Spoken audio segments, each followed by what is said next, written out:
ایک شخص اندھیری رات میں فجر کی نماز پڑھنے کے لیے گھر سے نکلا۔ اندھیرے کی وجہ سے اسے ٹھوکر لگ گئی اور وہ منہ کے بل کیچڑ میں گر گیا۔ کیچڑ سے اٹھ کر وہ گھر واپس آیا اور لباس تبدیل کر کے دوبارہ مسجد کی طرف چل دیا۔ ابھی چند قدم ہی چلا تھا کہ دوبارہ اسے ٹھوکر لگی اور وہ دوبارہ کیچڑ میں گر گیا۔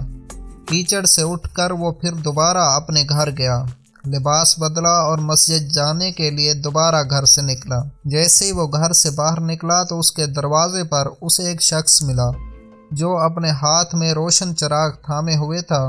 چراغ والا شخص چپ چاپ نمازی کے آگے مسجد کی طرف چل دیا۔ اس مرتبہ چراغ کی روشنی میں نمازی کو مسجد پہنچنے میں کسی دشواری کا سامنا نہیں کرنا پڑا۔ وہ خیریت سے مسجد پہنچ گیا۔ مسجد کے دروازے پر پہنچ کر چراغ والا شخص رک گیا۔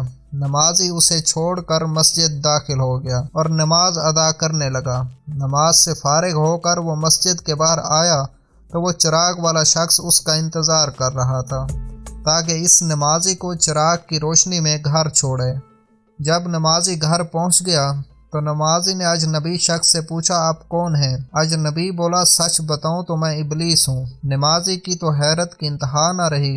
اس اجنبی کی یہ بات سن کر نمازی سوچنے لگا، ابلیس شیطان کیسے مجھے مسجد تک چھوڑ سکتا ہے؟ اس کا کام تو لوگوں کو بہکانا ہے۔ تو اس شخص نے بڑی حیرت کے ساتھ ابلیس سے پوچھا، تجھے تو میری نماز رہ جانے پر خوش ہونا چاہیے تھا، مگر تم تو چراغ کی روشنی میں مجھے مسجد تک چھوڑنے آئے۔ ابلیس نے جواب دیا، جب تمہیں پہلی ٹھوکر لگی اور تم لباس تبدیل کر کے مسجد کی طرف پلٹے تو اللہ تعالیٰ نے تیرے سارے گناہ معاف فرما دیے۔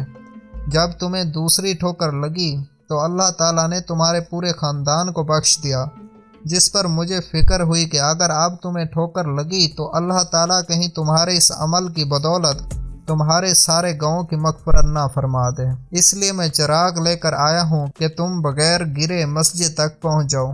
اس شخص نے جیسے ہی یہ بات سنی تو اس نے اللہ تعالیٰ کی بارگاہ میں اپنا سر جھکا کر اللہ کا شکر ادا کیا۔ تو دوستو، یہ ہے ہمارے رب کی شان، سبحان اللہ۔